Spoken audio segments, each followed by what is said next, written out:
welcome to Scott's Inverts. I'm Scott, behind me are the inverts, and today is my top 5 intermediate tarantulas. So maybe ones to consider getting before you actually move into old worlds, although one might be a bit of an oddball.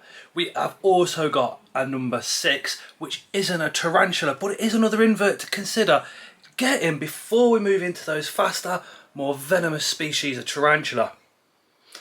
So sit back, enjoy the video, and also if you're an intermediate or a more advanced keeper, or if you're keeping the old worlds, let me know down in those comments if your 5 intermediate species of tarantula would be different to my list. So let's check out the video. So in no particular order, we have the Nandu chromatus, and to be completely honest, it could be absolutely any Nandu whatsoever. They all tend to throw a threat pose really quickly, and that's why they're in the 5 intermediate spiders. These guys are not very fast, but they are very fast to throw you a threat pose.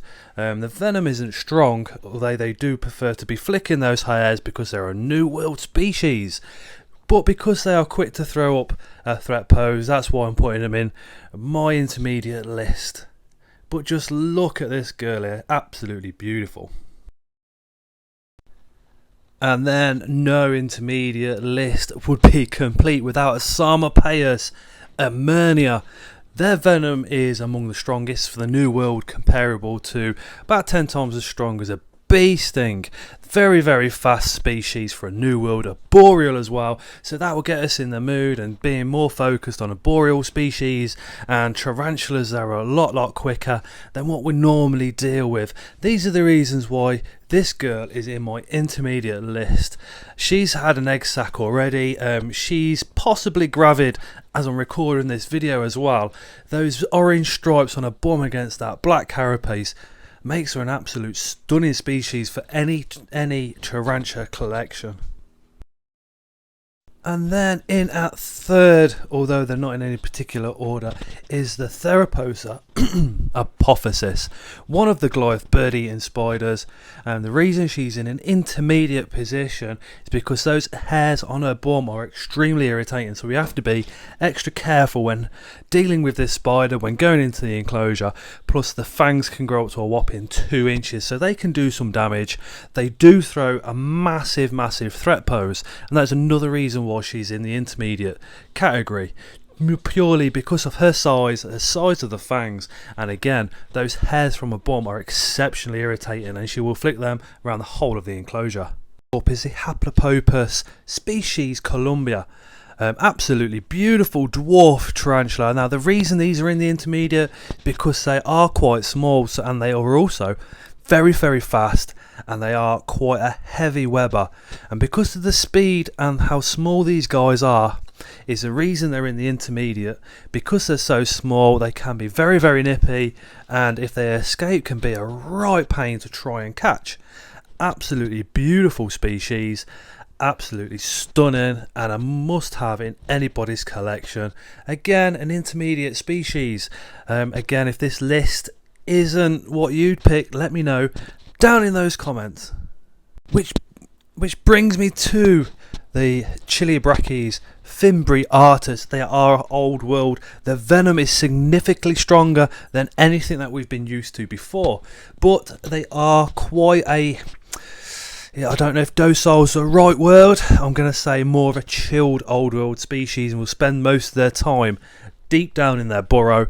They're not very quick to throw a threat pose, but be on your guard with these guys because they will strike at you, and as I said, their venom is exceptionally stronger compared to the tarantulas that we've been dealing with before, but I still class this as an intermediate species of tarantula. Absolutely stunning, absolutely beautiful, and a great starter species to get yourself into those old worlds. So guys, I'm just going to give you an oddball invert to throw in there for the intermediate as well. This is a Pistolia Herodia, so out of the box, thinking on these ones. These are fast. Their venom is comparable to about 2 or 3 times the strength of a bee sting, and they can also flutter down, not quite fly. They're very, very fast when they want to be. They reproduce quite quickly, and they're the reasons why this could be an intermediate species just for you. Have actually got quite a large colony, as you can see. I absolutely adore these guys. Would advise these to anybody looking to move into intermediate species. The moustache is just coming back. So what do you guys think about the beard? Should I cut it? Should I not? Let me know down in those comments. So that was the top 5, or my top 5 intermediate species, as well as that oddball invert. That oddball invert, the Pistolia Herodia, was thrown in there just to give you guys a sort of out of the box option. Those guys are fast, they're absolutely beautiful, and they do breed very, very well. So guys, on a Tuesday we go live at 8 o'clock till 10, and this is every single Tuesday. We have guests on, we do open mic nights, we do all sorts. So if that's something that you're into, come and check that out on a Tuesday. And if you've got this far listening to the old man ramble, then remember to hit that subscribe button, get that notifications turned on, and prepare yourselves for when we hit 4,000 subscribers and another absolutely epic giveaway. And as always, we shall see you again on the next one.